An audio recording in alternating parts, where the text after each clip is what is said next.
On another note, Wick, once again, man, hip hop has suffered another tragedy and loss with the death and murder of PNB Rock in LA, man. And that's what, and I was, you saw me trying to jump right to that a little bit earlier because on the way here, I was reading up a lot, so it was on my mind. Yeah. But, tell the people first. Well, PNB Rock, he was killed at a Roscoe's Chicken and Waffles in LA. Mm-hmm. And they say it was during a robbery attempt or whatever and stuff like that. Now, you saying he was doing a robbery attempt? No, he was being robbed. He was being robbed. Yeah, that's what they're saying is that somebody came to rob him and he got murdered during that. Okay. And it was, the videos online and it's gruesome. You see what I'm saying? I mean, it's just another case of just some devastating and tragic news, and it's trauma. It's black trauma once again. Every time that video pops up on your timeline, it's a traumatic situation that's going into your mind, looking at another young black male fighting for his life after a crazy situation out here in this world. And the question is now, what can we do to stop it? And I mean, what are your whole thoughts about everything before I go into it, though? Rick? My thoughts is this: I hadn't seen the video. I have not seen it. Have you? I've seen the video, but it's not of him being shot. It's of him, after being shot, kind of fighting for his life. Now, I heard some things. And like I said, I was cramming all this in because I've been real busy, but I was cramming this in coming, and I heard something about. He was with, I don't know if it was a date, is he married, is it his girlfriend? Yeah, I think it was his girlfriend. I'm hearing people saying that she posted their location. I don't know how true that is. Yeah, so I'm not reporting that. Maybe y'all can tell me about it. But it was a story up there. It was a story where they showed their food where they was at. So they was at and stuff. Yeah. That's the first thing that I want to address. I keep telling all, stop posting where you are in real time. I mean, if I go out with my lady and we're at wherever, we can, Spundivix, steakhouse, whatever. I don't care if I'm with her, with the kids, with mama. When I'm with my mother, I like to, hey, I'm with mom. Look, we right, blah, blah, blah. But what I will do is I will record it. Yeah. To my phone first. Mm-hmm. That video might not come up to tomorrow. Exactly. Or hours later, if we ate at 1 p.m., I might not drop that night until 9. Yep. So you gonna know that I ain't there. If you run your ass up there now, it's nobody there at the restaurant. Yep. That's the first thing. Stop, black people. Stop posting your location. I be seeing people on there pulling up at Quick Trip gas station, walking in the store now, making me a hot dog, pumping gas on number 72, in my green car. Hey, look at me right now. Leaving here, going straight to the carnival. That's all it. Why? Stop you told me, Behind, when I saw the picture of you on your vacation. Yeah. Right? That's right. When I talked to you, what was the first thing I said? I said, so you down in Jamaica just having fun. What did you tell me? I said, I'm at the house, nigga. I'm at the house. I'm just now starting to post this stuff. Exactly. So it wasn't in real time. So by the time I got it, I was assuming we weren't even doing the show today that you was in Jamaica. Yeah. You understand what I'm saying? That's somebody that got some sense. Yeah. So a lot of these people, when you know the climate that we are in rap with the black community right now, we're confused. So we got people pulling this way. We have, commentators that do podcasts. 1 minute they'll say, lock up all the black people. Then the next minute they want to kill all the black people. So you got so many different ideologies out here. Everybody is very inconsistent. Nobody is standing on one particular thing no more out here. So it's just we're right now in a dimension of just chaos. Yeah. You understand what I'm saying? So I feel like I know that I heard that he was from Philly. Mm-hmm. So what were you doing out there? Maybe that was business. First of all, when you're in another city, you need to know your surroundings. That's the first thing that I'm going to do when I go into any other city. I'm going to make sure that I get with someone there. It don't have to be a gang leader because I'm not in a gang. So no, but I'm going to get with someone that's going to let me know, hey, no, this is not a good idea to go hang out over here. No, this is not a good idea to even wear that wig. Yeah. So I'm going to get with somebody that can lead me in that city so that I know kind of what I'm doing. I don't know that he wasn't doing that. I don't know how comfortable he was. But posting where you are, you know what? Let me get off of him. Let me get to what you really asked me. How do I feel about the whole situation? Beehive. There is not going to be any old school concerts. I mean, we go from bankroll to bankroll fresh. We don't been to. I mean, you sit up here every single week. We can't even sit up here and have fun and give props to legends of hip hop, because that's kind of what we do here. Mm-hmm. Because without being interrupted in our conversation while we're giving somebody their flowers with a story like this. So now it's seeming like every time we're sitting here and we're talking about the greats, the Tips and the B.I.s and the Bun B's and and Andre 3000s and stuff. We can't fully talk about that and have a show, because I look at this show as a getaway from all the bullshit shows out there. You understand what I'm saying? Exactly. A show that people can come to and say, you know what? I done had a long ass day. Let me enjoy a show and kick it with my partners. Positive and some niggas that ain't no haters. Exactly. Everybody's a hater now. That's the thing to do. Yeah. Let's be a hater and see how far hating can take me to. Yeah. Let me find some group of people to hate on. Yeah. Some niche where somebody to beef with. That's the new thing to do. Yeah. Me and you, we doing it without that. That's right. So to have to come here and talk to you about another person, young black man that was just at the cuffs of blowing. A lot of people didn't know who he was. You understand what I'm saying? He done been on a lot of great songs. Now they go back to the Lucha song I was talking about. Yeah. You see what I'm saying? A lot of people didn't know who he was. Now they're knowing him through death. Is that the way you wanted to know him? Not at all, man. To answer your question, I'm just fed up. If I had one word, two words, fed up would be what I would leave you with.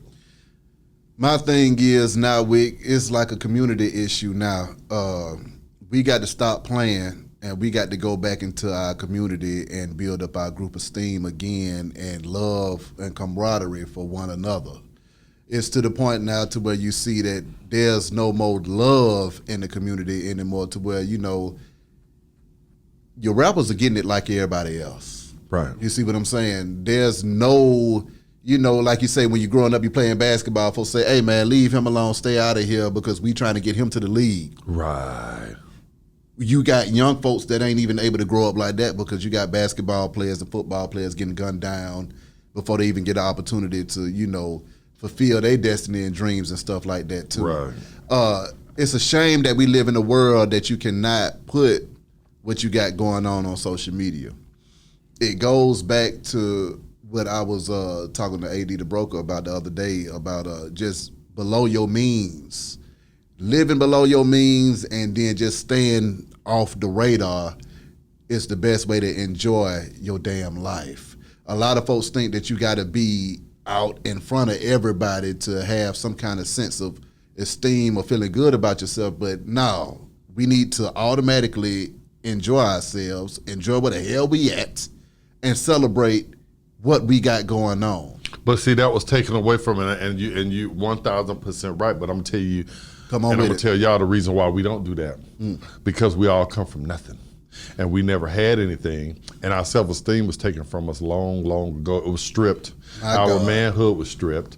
We were emasculated. I say that all the time. Black men are the most emasculated men on the country. Even our own women, by default, emasculates us. Yeah.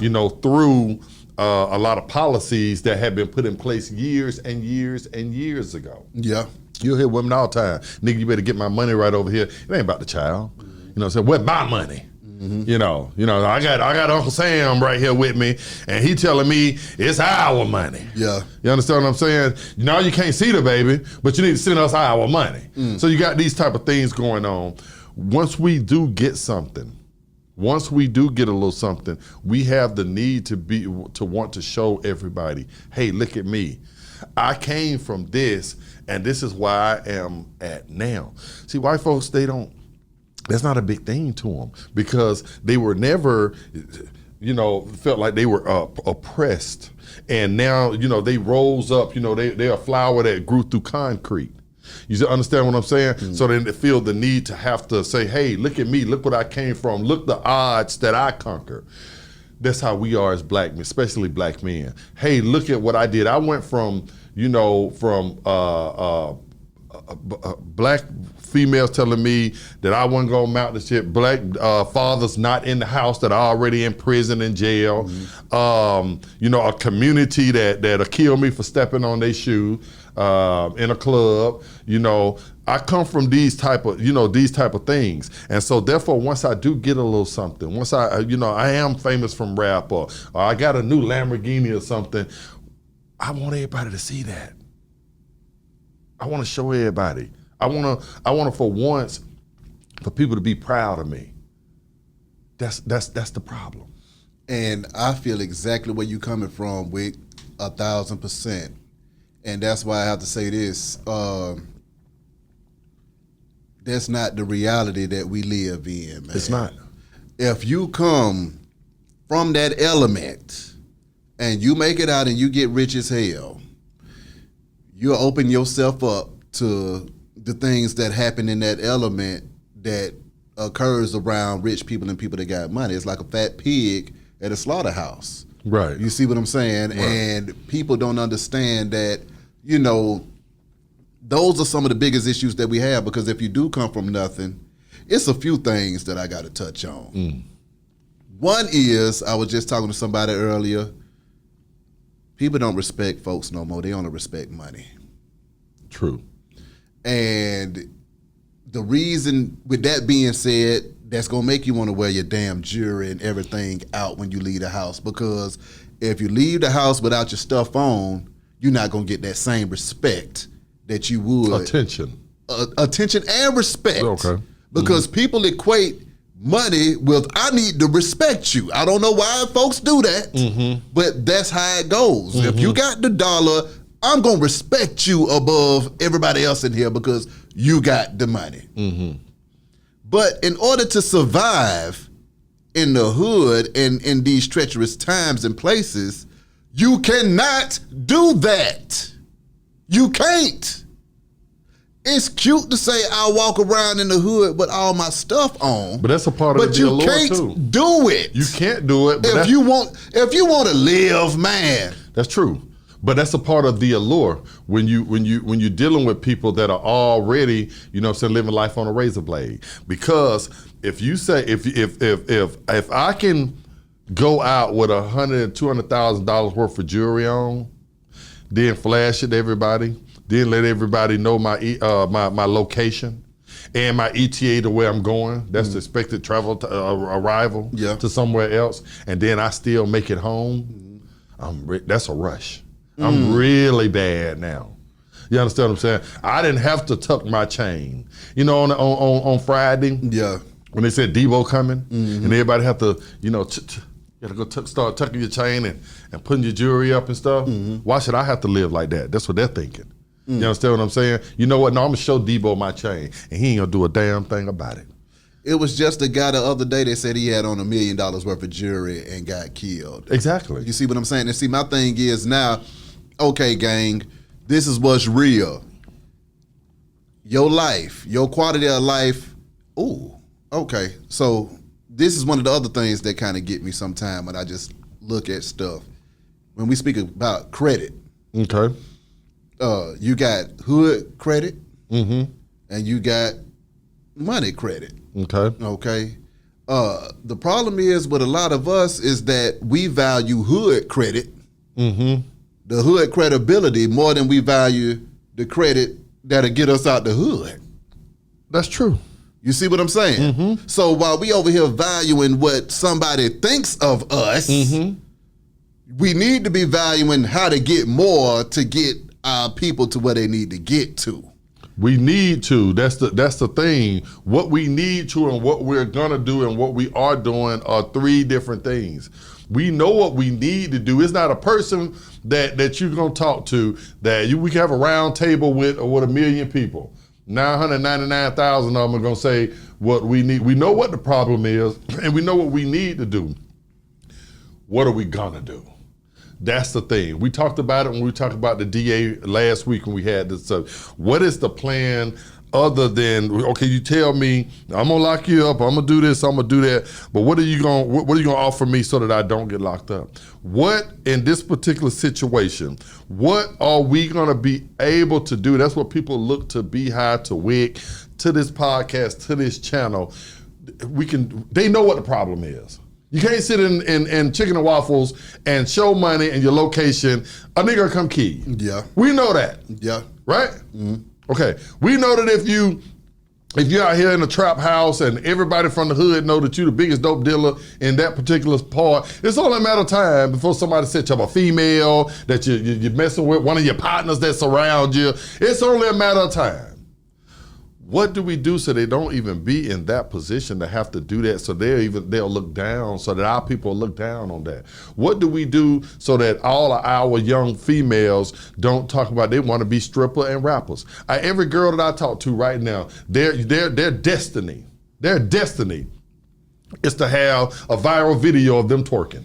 Mm-hmm. Not a viral video of you fixing someone's tooth that could die, pulling some wisdom teeth, in court getting fighting for land or something, getting a settlement for Beehive and Wick. We need a settlement. Beehive, would you like a settlement? Come on. Let's talk about that right there. Tell me about some programs that okay, you see me and Beehive doing well right now. Hey, you know what? You guys can go get umpteen $1 million right now to help with that. That's the type of conversations that we need to have.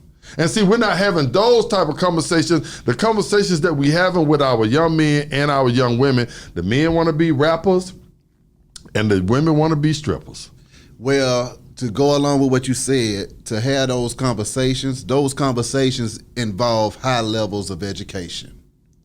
So, if you see what I'm saying? That's deep, yeah. Those conversations, to be able to have those conversations involve high levels of education. So with that being said, the girls, they got to go to college and learn about grant writing. They got to go to school and learn about, the different ways that finances are moved around in America so that they can bring that information back to other business owners and get them the game so that they can do what they need to do.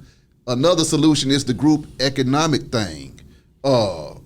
Two examples. One example was I was watching the Ghetto Boys podcast and they had TV Johnny on there. And TV Johnny, in case you didn't know, is an Asian guy, and he was talking about how people in his community work together to get everybody to a situation to where they all prosperous. Mm-hmm. So he said, yeah, man, we might have $100,000 bag, everybody put in $10,000, you take that $100,000 and go and start your business and get it up and running, and then you put $10,000 back in for the next man to go and start his business up and running, and everybody, it only costs 10 folks $10,000 to give each man $100,000, but each man has $100,000 to start their business with. Right. You see what I'm saying? Right. So that's the group economics. That ain't no money coming from the sky. That's just us coming together and pooling our money. The second one was in Jamaica, was when we was riding through there and I was talking to the driver and he was like, hey man, we don't have mortgages and stuff down here with a lot of our properties. What we do is it might take our houses 15 years to build. So a group of us will get together and we'll pool our money and be like, okay, this person gets $500 to go work on his house. Mm-hmm. This person gets $500 to work on his house. Mm-hmm. And everybody just keeps on working together to help everybody get to a situation to where they need to go. Now, what's missing in those situations is somebody coming in and robbing everybody. Right. And saying, you know what, I know y'all working together, but I'm gonna steal everything, I'm gonna rob everybody, I'm gonna shoot everybody, and I'm gonna just go and ball. Mm-hmm. If we get it to the point to where people understand that if we work together and we put our heads together through group economics, then we won't have the culture that we have now. Because first of all, okay, you get 10 folks to put together 1,000. You take that 10,000, start a business, do something.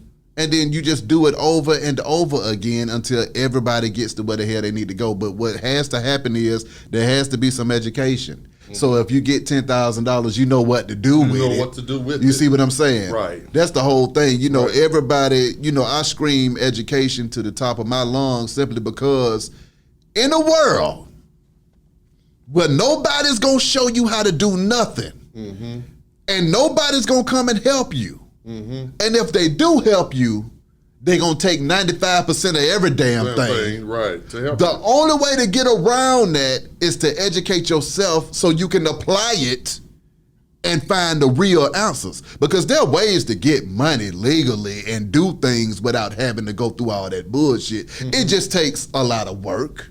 It's going to take a whole bunch of damn work. So it's the work ethic that we got to instill in our kids and next generation to let them know, hey man, first of all, you can do anything you want to do, but you're going to have to go and educate yourself on the things that you want to do, because if you don't educate yourself, you're going to get pimped. Yeah, but a lot of our people, aside from having low self-esteem, aside from having lack of education that was robbed from us, a lot of us are just flat out lazy. I see. So everybody wants to do a shortcut. Yeah. You know, everybody wants to, you know, come up with some get rich quick scheme that they can, you know, come up with real fast, you know, and once it doesn't work, you know, hey man, I can do this right here, and in a year's time I can make me $20 million, and when you see that you haven't, then you're on to the next thing. Nobody, you know, jack of all trades, master of none. Nobody wants to stay down with anything. It's ugly. It's really, really ugly. It can be changed because we are a people. We are brilliant people. We are people that you know that we can survive. We are that rose in the concrete. But you know, I don't know if it's us OGs. You know, I definitely, this pipe dream of thinking that some white man is going to come and give us the knowledge and self-respect and history that we deserve. Get it out your head. Yeah. Get it out your head. The mule and the acres, get it out your head. It's only going to change with people that look like us. And then we force people that don't look like us to comply. You understand what I'm saying? I'm with you. It's with these fake rappers out here. I tell them, they be like, man, I was on so-and-so page, man. He or she, he won't even speak to me. I said, let me tell you something. Nigga speaking to two things. Another motherfucker he can make some money with, or some coochie. Come on. That's what a nigga replying to. Come on. Are you gonna make, if you hit one of them rappers and say you got $100,000 for him right now, I bet even if he don't hit you back, I bet you somebody his manager gonna hit your ass back ASAP. ASAP. Or a female. Yeah. So other than that, he ain't in no, he don't want to hear your business plan. What could happen? That, you know, and like you said, if he does hit, he'd rather steal it from you. If he do help you with it, he want 95% of it and all the credit. Come on. So how do we change that type of thinking? Like you say, with all these different communities, oh, hey, we all can put 10,000 here, we can all put it. Well, good luck trying to get 10,000 from these niggas around us. Well, no, I feel you, Wick. No, I feel you. It is sad. I'm laughing so that I keep from crying. Right. Because I see a little tear right there behind your shade right now. Exactly. Go ahead and get that. That's why I had the glasses on. I knew we were going to talk about this. Let me hit you with something else, though, Wick. I think that we need to sober up. That's true. And the reason why I say sober up, I'm talking about in life. We have so much damn pain. Right. To get through it, we use the drugs and the alcohol to numb it and dumb it down. And so we get through without actually changing the situation. When you sober up and you feel that pain for real, it's a fire. And the anger that comes inside of you that says, you know what? I can't live like this much longer. Right. And I'm not gonna live like this much longer. What is it that I need to do to change my living conditions? There was a point in my life, Wick. Right. Like I told folks, I was so goddamn poor that I just got mad. And I said, okay, I had already had my 4-year degree. It was time to pay that back, and I couldn't afford to pay that back, let alone afford to pay for any goddamn thing. And I said, okay, well, if I got this degree and it ain't made me no money, then obviously I don't got enough education.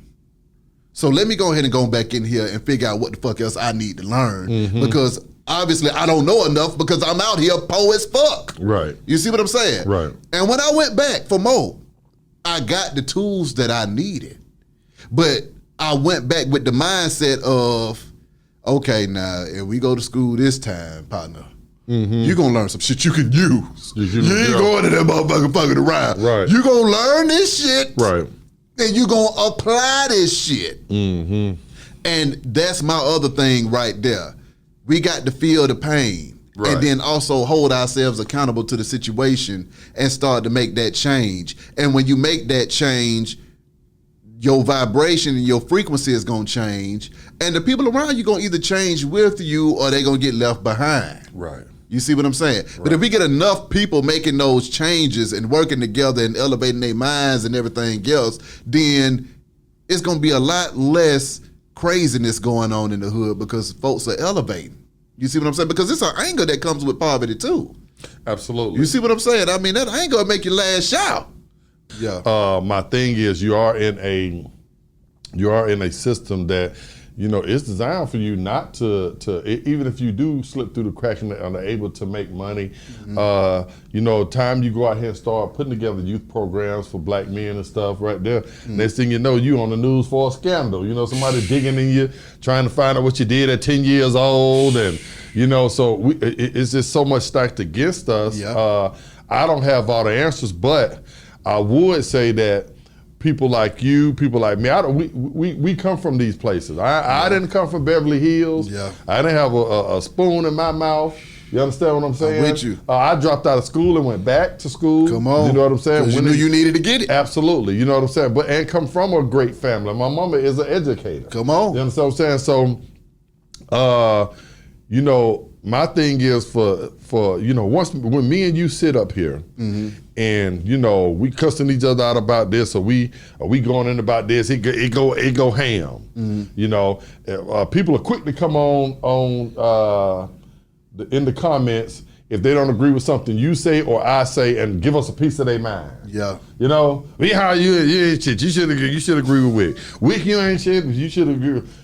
We'll start coming on here on some of these on these posts and comments and stuff, and give us. I flip every now and then. I flip down. I rarely see solutions for stuff. Yeah. I rarely see, hey, behind Wick. Wow, let's this there. You know, hey, did y'all ever think about this right here? You know, as blacks, you can get on here and tell me my shirt ugly, my hat ugly, everything degrading about me. A person has no problem coming in the comment and saying that everything degrading about Beehive, what he ain't doing right, what he should be doing. Yeah. If I was Wick and Beehive, I would do this. Yeah. You can come on and tell me all that. That's the mentality. Yeah. You come on and say all that hating, negativity, but it's gonna be very few people come on in them comments and say, hey, look, you know, let's do this. Let's do that right there. Hey, did you think about it like this right here? Those kind of stuff that, you know, I kind of be looking for. And with this PNB Rock situation, man, it hurts. You know, my condolences to him and his family and everything too as well, man. And all the people in Philly. Yeah, and everybody in Philly. And my thing is this though, when this happens with, you want to say, okay, when will it stop? But it looked like it just ain't stopping. It is what it is. I mean, what are your thoughts on this, man? All the great rappers, bro. Mo3. I mean, you know, I'm sitting there listening to. I don't listen to a lot of new music.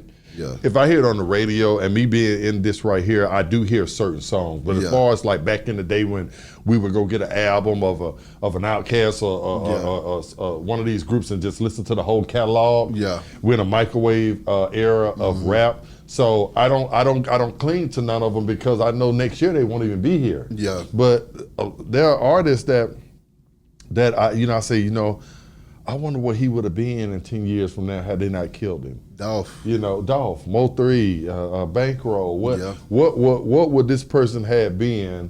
I I didn't listen to a lot of King Von, but once I started back and listening to it, he was fine. He was fine. Pop Smoke. Yeah. These are the list go on and on and on and on. Nipsey was just really getting to finding himself. Yeah, he had maybe got a check or two. Yeah. But he was really just a lot of people didn't know who the hell Nipsey Hussle was. Mm-hmm. You understand what I'm saying? They got to know him out. So we're learning a lot of our artists through death. That's what sucks. And what you say right there, to kind of piggyback off of that, I was watching a video on YouTube with some of Malcolm X's old partners that rode with him all the way up until he passed. And at the end of the video, he said something that always stuck with me and struck me deeply. He said, in America, black men are allowed to grow up, but they're not allowed to mature. And that's true.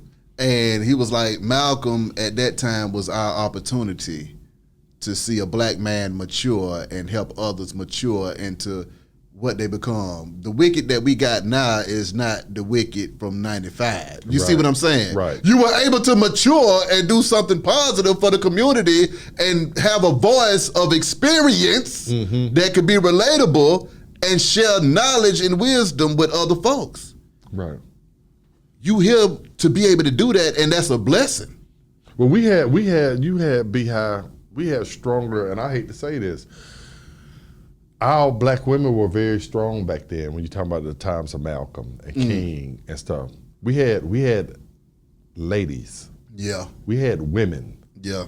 Now we have little girls. And not to just not to get on them, because the reason why I'm on them more is because the torch was passed to them a long time ago.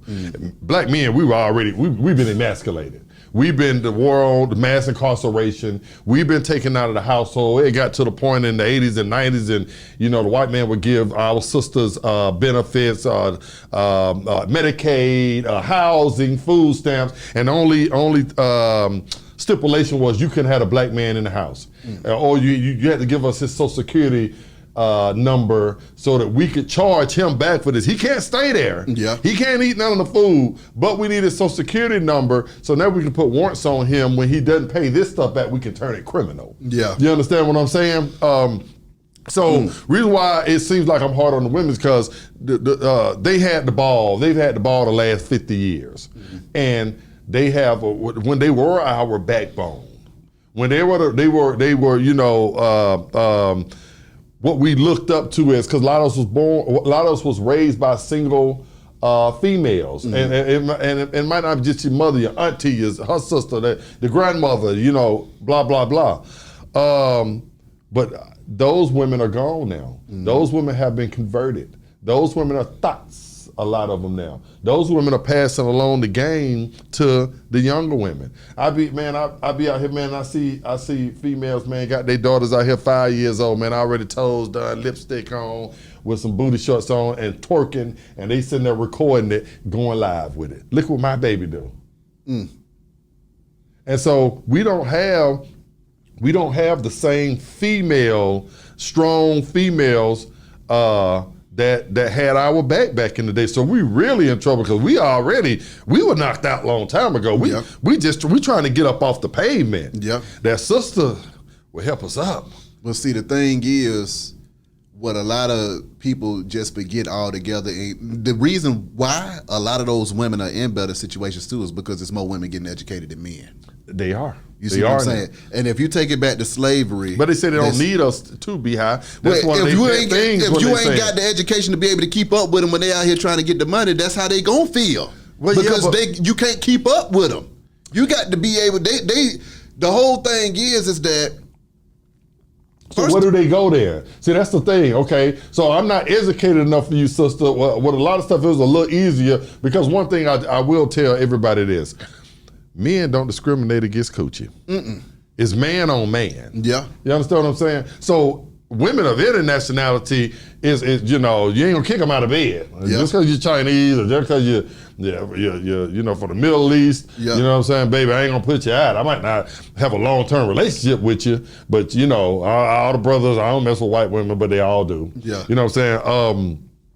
So when they do come up, when these sisters do come up from because they weren't as oppressed as us, because it ain't black women killing black women in the the chicken and waffle houses. It's black men. It's black on black. So when they do come up, what do they go with all the education, that money? Who they pass it along to? Well, they're still passing it back along to black men because they have any black babies. But the issue is this. When it comes to education, if you go back to slavery, they said, okay, you can't even learn how to read. They didn't even want you knowing how to read. That lets you know how powerful knowledge is. Correct. The oldest saying in the world, if you want to keep something from a black person, put it in a book. You put it in a damn book. Mm-hmm. I'm here to tell from my personal experience. Literally, all of the answers that people need are in those books, and they show you how to do everything step by step. And there's some other things that you can kind of synthesize from that information that'll change the whole game for anybody. I don't care what your background is and how impoverished you come from. Mm-hmm. If you read, okay, you get ready to go to college. Hell, nigga, if you do what you're supposed to do in high school, you can go to Atlanta Metro and Georgia State for free. Okay? So you can go to college for free if somebody just instills in you, say, hey man, you need to get you an education. So you need to make sure that you make the grade. See, the whole thing is the grades in school have to be equated to money. So it's like, okay, hey man, you get straight A's, you just saved yourself $50,000 on a damn education. Right. But that education that you're going to get for free is going to help you to make some more money. But this is the kind of an education you need to go after and what you need to be trying to get when you get in there. Gotcha. The thing that really, because my story, I can't even tell everything that the education gave me, because if I told it, they'd shut it down. They'll shut it down. But literally, everything I did was in a book. Everything. So anytime somebody see me in person and they ask me what the game is, I lay it straight on out for them. So B-High, so what would you like to see happen? I know what you would like to see what happen, but for people out there that just as confused, that's watching us now and say, man, I keep hearing everybody tell me what the problem is. What is the answer? Education. Education. It's education. If you know better, you do better. Folks don't even know no better. How many times, Wick, have you found yourself doing some bullshit just simply because you didn't know no damn better? You didn't know. Forgive me, man. I didn't know no better. Oh, you supposed to say konnichiwa? I didn't know no better. And you correct about that, because as I'm blessed to have gotten older, and that's another thing too. I was talking about, man, y'all don't got old, this and that. I said, boy, hopefully you can get older. Yeah. It's a blessing now to be able to get older. That's right. But as I have got older, anytime something comes to me, and I didn't do it when I was younger, I would just react. But now if anything comes to me, just like if you was to call and say, hey, meet me down at the Hibachi Grill. Yeah. The first thing I'm gonna do is Google, what the hell is the Hibachi Grill if I don't know? Yeah. What kind of food do they serve? Yeah. What attire do they wear there? I like to drink. Will I be able to get some drinks while I'm there? You understand what I'm saying? So me now, I'm at a stage that anytime I don't know something, I'm gonna find out. But you're right. You got kids that kids call me talking about, my son, hey pops, I don't know what a Georgia International Congress Center is. I said, don't you got a phone in front of you? You called me to ask me to tell you where it's at and what they do there. Yeah. And you have a phone right there. It's called a smartphone for a reason. Yeah. You have a smartphone right there. And instead of you hitting the phone, hitting that, get a Wikipedia on this person or finding out this, you rather call me. Yeah. The time it took you to call me, you could have hit Google right there. Mm-hmm.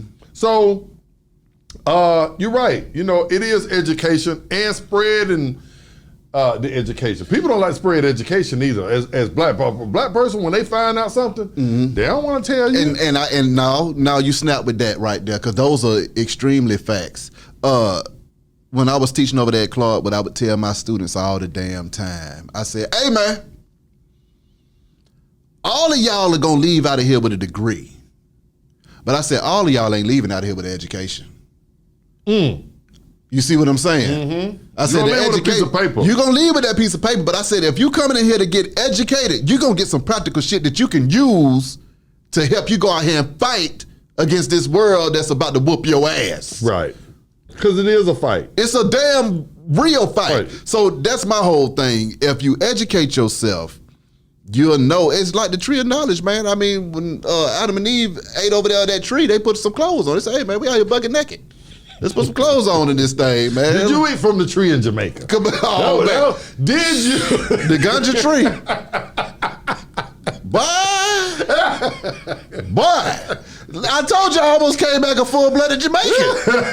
And it took everything. Come on, man. All my shadows was happening because I was about to say, you know what? Fuck this Atlanta shouting shit. Where my brethrens and Rastas at?